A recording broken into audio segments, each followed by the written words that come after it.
আসসালামু আলাইকুম, কেমন আছেন সবাই? আশা করি সবাই ভালো আছেন। আর যে যেখানে আছেন, যেভাবে আছেন, আল্লাহর রহমতে ঠিকঠাক আছেন। আর জীবনের হাত ধরে যেহেতু আনন্দ আর বেদনা একসাথে পথ চলে, আমি সেই আনন্দ আর বেদনা নিয়েই আছি, মোটামুটি ভালো আছি। যখন আমি এই ভিডিওটা এডিট করছিলাম, তখন আমার আম্মা আব্বা আমার থেকে অনেক দূরে চলে গেছে উড়োজাহাজে চেপে। আর যেদিন আমি এটা রেকর্ড করেছিলাম সেদিন ছিল আমার জন্য অনেক আনন্দের দিন, কারণ সেই দিনটাতেই এবারের মতো আব্বা আম্মার সাথে শেষ বেড়ানোটা বেরিয়ে নিয়েছি। তো এরপরে যদি আমি সুস্থ থাকি বা আমার আব্বা আম্মা সুস্থ থাকে, সুন্দর থাকে, ইনশাল্লাহ আবারও আমরা একসাথে বেড়াতে যাব, এরকমটাই আশা। আর এই যে সকালবেলায় আমি কিন্তু আব্বার জন্য 2টা পেয়ারা ধুয়ে নিয়েছি। আব্বা পেয়ারা খেতে খুবই পছন্দ করে। এবার বাংলাদেশে আসার পরে আব্বা এই একটা জিনিস একটু পছন্দ করে খেয়েছে আর কি।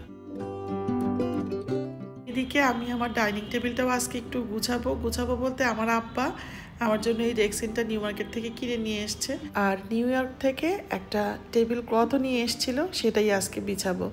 আসলে কি, যতবারই রেক্সিন বিছাই না কেন, শাহনাজ দেখা যায় যে গরম বাটি রেখে বা গরম কিছু রেখে রেক্সিনটা কুঁচকে ফেলে। ম্যাট দেওয়ার কথা কখনো তার মনেই থাকে না, আর বলতে বলতে আমিও টায়ার্ড। তো এই জন্য হয় কি, প্রায় সময় আমি রেক্সিনটাই পাল্টে ফেলি।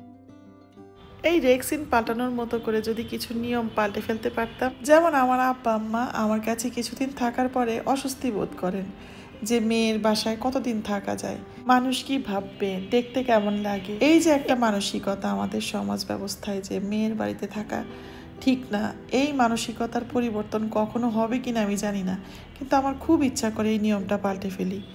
যেখানে বাবা মা স্বচ্ছন্দে থাকবে তার সেখানেই থাকা উচিত, সেটা ছেলের বাড়ি হোক বা মেয়ের বাড়ি হোক। যদিও আমার আব্বা আম্মা কারো বাড়িতেই থাকেন না, একদম নিজের বাড়িতেই থাকেন, আর নিজের বাড়িতে থাকতেই ওনারা স্বাচ্ছন্দ্য বোধ করেন। তো যাই হোক, যেখানেই থাকুক, আমি শুধু একটা জিনিসই চাইবো, তাদের সুস্থতা। জীবনের সবচেয়ে অমোঘ সত্য হলো সময় এবং সম্পর্কের পরিবর্তন। আমরা জীবনের সেই সুন্দর মুহূর্তগুলো, প্রিয় মুখ, সুখ, সম্পর্ক বা পছন্দের মানুষের ভালোবাসা আজীবন ধরে রাখতে চাই, কিন্তু পারি কি? কারণ সময়ের মতো সময় যেমন পাল্টায়, সকাল গড়িয়ে দুপুর হয়, দুপুর পাল্টে রাত হয়, তেমনি প্রিয় মানুষ, তাদের অনুভূতি, তাদের প্রয়োজন, তাদের সব কিছুই কিন্তু চেঞ্জ হয়ে যায় সময়ের সাথে সাথে। কাশফুল যেমন ছড়িয়ে যায় বাতাসে বাতাসে, কোথায় চলে যায়, ঠিক তেমনি একই পরিবারের মানুষ 4 পরিবারের হয়ে যায়। দেখা যায় যে কেউ অনেক দূরে চলে গেছে, তো কেউ কিছুটা কাছে আছে। অতি আপন কেউ আলগোছে হালকা আপন হয়ে যায়, আবার সেই জায়গাটা মানে অতি আপনের জায়গাটা অন্য কেউ এসে পূরণ করে দেয়। সবচেয়ে কঠিনতম ব্যাপার কি জানেন? এই পরিবর্তন মেনে নিয়ে প্রিয়জনের দূরে চলে যাওয়া সহ্য করে বাস্তবতা মেনে নিয়ে জীবনকে এগিয়ে নিতে হয় বা এগিয়ে নিয়ে যেতে হয়। এই যে টেবিল গোছানো শেষ, ছিমছাম করে টেবিলটা গুছিয়ে নিয়েছি, আর এখন জানালার পর্দাটাও পাল্টে দিব। আগের পর্দাটা একটু নোংরা হয়ে গেছে, আর এই পর্দাগুলোও ধোয়া ছিল, তাই এগুলো এখন এখানে লাগিয়ে দিচ্ছি। ইদানিং আবার হালকা হালকা ঠান্ডা পড়ছে, তো আমি জানালাটা একটু খুলে দিলাম যাতে করে বাইরের বাতাসটা এক ঝলক ঢুকে যায় ঘরের মধ্যে।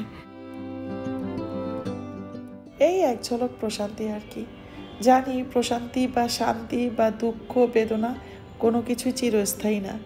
শান্তিও যেমন দূরে চলে যায়, দুঃখ বেদনাও দূরে চলে যায়।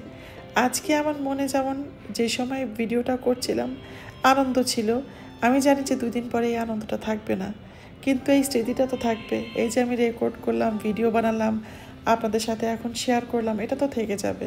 তো যেদিন যেদিন আমি এই ভিডিওটা দেখব, সেদিন আমার এই মুহূর্তটার কথা মনে পড়বে। আজকে আব্বা আম্মাকে নিয়ে যাব হচ্ছে পদ্মার সেতু দেখতে। আম্মাকে নিয়ে গিয়েছিলাম, কিন্তু আব্বাকে নিয়ে যাওয়া হয় নাই। বর্তমানে ঢাকা শহর থেকে যদি কোথাও যেয়ে একটু আরাম পাওয়া যায়, মানে নিঃশ্বাস নেওয়া যায়, সেটা হচ্ছে পদ্মা সেতুর উপরে। এটা আমার খুবই পছন্দের একটা জায়গা। যখন আমার কিচ্ছু ভালো লাগে না, তখন আমি মাঝে মাঝে আমার হাজব্যান্ডকে বলি যে চলো একটু পদ্মা সেতুর উপরে যাই। কিছুই দেখার নাই, তারপরেও যখন একদম নদীর উপরে মানে পদ্মা নদীর উপরে সেতুতে উঠার পরে আমি আমার গাড়ির হুড খুলে দাঁড়াই, তখন আমার অনেক ভালো লাগে। তো আমরা একটু তাড়াতাড়ি খাওয়া দাওয়া করে বের হয়ে গেছি যাতে করে এখানে সূর্যাস্তটা দেখতে পাই আর রাস্তাঘাটগুলো যেন ক্লিয়ার দেখা যায়। খুবই সুন্দর একটা পরিবেশ ছিল, খুব ঠান্ডাও ছিল না আর চারিদিকটা মোটামুটি ক্লিয়ার ছিল। এই যে সুন্দর ছোট্ট একটা স্মৃতি হলো আজকে। এরকম অসংখ্য সুন্দর স্মৃতি আছে আমার কাছে জমা, সে সাথে কিন্তু ব্যথার স্মৃতিও আছে, তবে মনের মধ্যে আলাদা আলাদা কোনায় রাখা, একটার সাথে কখনো আরেকটাকে মিলাই না। তারপরেও মাঝে মাঝে সুন্দর স্মৃতির সাথে ব্যথার স্মৃতি মিলিয়েই যায়। এক সময় যেটা সুন্দর ছিল পরবর্তীতে ব্যথায় পরিণত হয়েছে, এরকমও আছে। যাই হোক, সেটা আর আজকে মনে করতে চাচ্ছি না। এখানে আব্বা আম্মাকে নিয়ে এসেছি, রাতের খাবার খাবো একসাথে সবাই। তার আগে আয়নের জন্য একটু খাবার নিলাম। ও তো এখানকার খাবার খাবে কিনা আমি জানি না, আর কেমন হয় না হয় সেটাও বুঝতে পারছি না, কারণ আগে কখনো আমরা এই রেস্টুরেন্টে আসি নাই। এমনিতেই রেস্টুরেন্টটা ভালোই লেগেছে দেখতে, কিন্তু মানে কি বলবো, পরিবেশটা অত ভালো লাগে নাই, মানে মানুষজন সব কিছু মিলিয়ে অতটা ভালো লাগে নাই। আর খাবার বলতে গেলে খুব ভালো না হলেও মোটামুটি মানের।